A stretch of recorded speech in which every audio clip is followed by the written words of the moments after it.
Pemerintah Xi'an akan memberlakukan kembali kebijakan nol COVID untuk mencegah epidemi flu, menyebabkan kemarahan publik.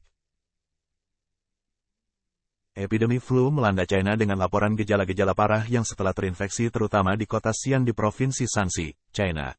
Menurut NTD-TV pada tanggal 8 Maret kota Xi'an mengeluarkan rencana darurat untuk menangani epidemi flu dengan menyatakan bahwa penangguhan pekerjaan, penangguhan bisnis, penangguhan pasar, dan penghentian kelas akan diberlakukan bila diperlukan.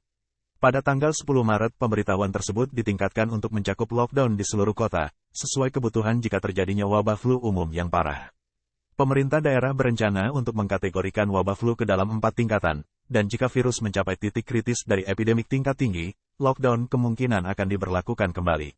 Pejabat di Xi'an menekankan bahwa langkah-langkah darurat kota diumumkan sebagai respon atas meningkatnya jumlah kasus flu. Meskipun demikian, potensi akan babak baru lockdown telah membuat marah penduduk setempat, yang melihat rencana tersebut sebagai sesuatu yang berlebihan. Pengguna media sosial Cina di Weibo menunjukkan bahwa flu itu hanyalah virus biasa yang tidak pernah membutuhkan tindakan lockdown sebelum munculnya dari virus COVID-19. Seorang warganet mengatakan kepada BBC bahwa ketika flu merebak, kehidupan berjalan seperti biasa. Orang lain menyatakan kemarahannya, mengklaim bahwa pemerintah Cina telah kecanduan lockdown.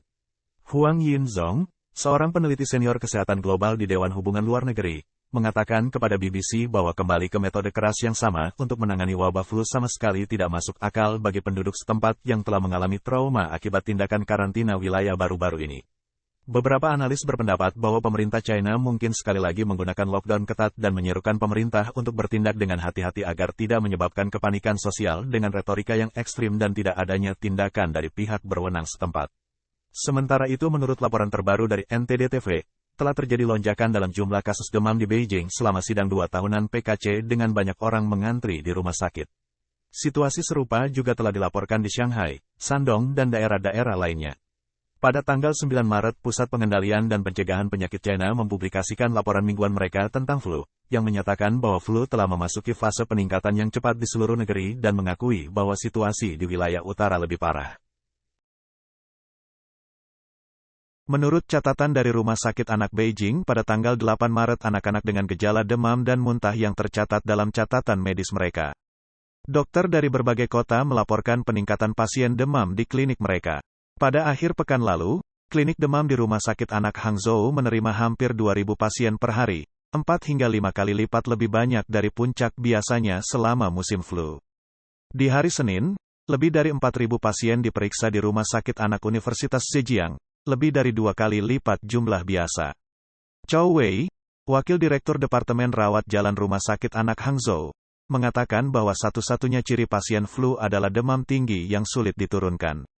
Selain itu, sebuah postingan tentang seorang anak laki-laki berusia 9 tahun yang dirawat di ICU setelah terinfeksi flu, telah menyebabkan kekhawatiran publik. Seorang anak laki-laki berusia 9 tahun di Zhejiang mengalami demam selama 1 hari. CT scan menunjukkan area putih besar di paru-paru dan dia kehilangan kesadaran dan dikirim ke unit perawatan intensif. Banyak orang mengungkapkan kemarahan mereka mengklaim bahwa kasus flu yang dilaporkan sebenarnya adalah varian dari COVID-19. Menurut NTD-TV, tidak ada laporan internasional mengenai perubahan unik pada jenis virus flu tahun ini atau adanya gejala paru-paru putih. Para ahli di luar negeri telah menganalisis bahwa jika masih ada gejala paru-paru putih di banyak bagian dari Cina, itu mungkin berarti bahwa epidemi sebagian besar masih menyebar melalui virus COVID-19.